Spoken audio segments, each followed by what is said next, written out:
Assalamualaikum warahmatullahi wabarakatuh. Perkenalkan, nama saya Rizkia Azra dari Rombel PPLG 115, kelompok 10. Di sini kami akan menjelaskan tentang perlawanan Kerajaan Bali terhadap Belanda. Untuk di latar belakang, pada tahun 1830, pasukan Belanda datang ke Kerajaan Bali. Tujuannya adalah untuk memperluas daerah jajahan mereka sekaligus untuk memonopoli perdagangan rempah-rempah. Lalu Belanda juga dengan kesewenangannya mengusik adat dan peraturan yang ada di Bali. Salah satu peraturannya itu adalah hak tawan karang. Yang dimana hak tawan karang ini itu sudah ada semenjak abad ke-9 Masehi. Peraturan ini tertuliskan tentang semua raja-raja yang ada di Bali memiliki hak atau kewenangan untuk menyita seluruh kapal yang terdampar di daerah pesisir Bali. Entah itu kapal yang karam ataupun kapal yang tidak mempunyai awak kapal.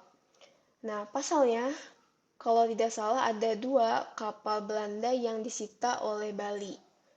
Itulah mengapa Belanda ingin mengusik bahkan menghapus peraturan daerah yang ada di Bali, salah satunya adalah hak tawan karang.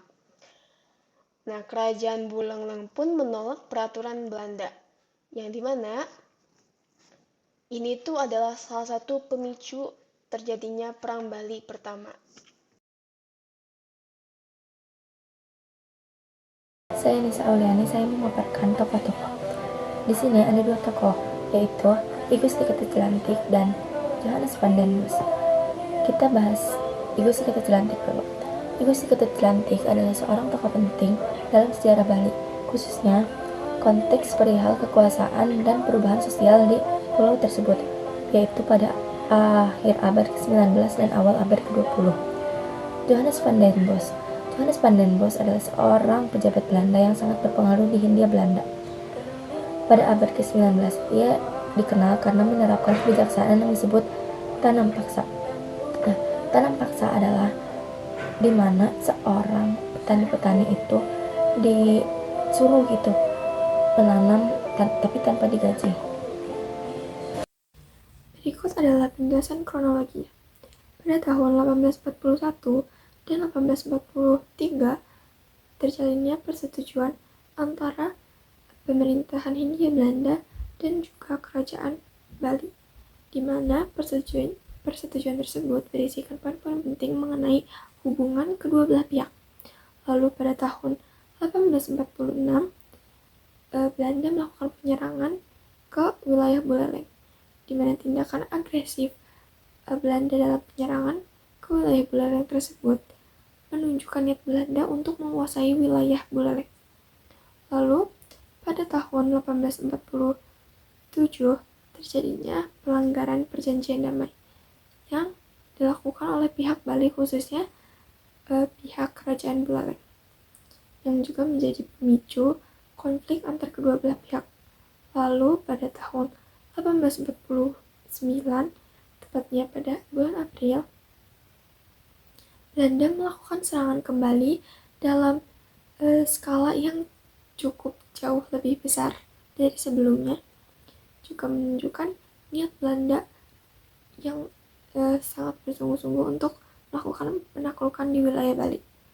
Lalu pada tahun 1849 di bulan Desember, I Ketut Jalatik dan juga Raja Buleleng melarikan diri akibat serangan besar-besaran yang dilakukan Belanda pada bulan April. I Ketut Jalatik dan Raja Buleleng melarikan diri. Namun sayangnya dalam sekutu mereka ternyata ada yang mata-mata Belanda, sehingga I Ketut Jalatik terjebak dalam penyergapan hingga tewas dalam pertempuran. Lalu pada akhir peristiwa, banyak sekali kejadian-kejadian yang terjadi. Salah satunya adalah banyaknya rakyat Bali yang melakukan puputan. Jadi puputan ini merupakan tindakan bunuh diri secara massal ataupun secara bersama-sama, yang dimana pada saat itu rakyat Bali lebih memilih untuk melakukan puputan daripada menyerahkan diri sebagai budak kepada Belanda.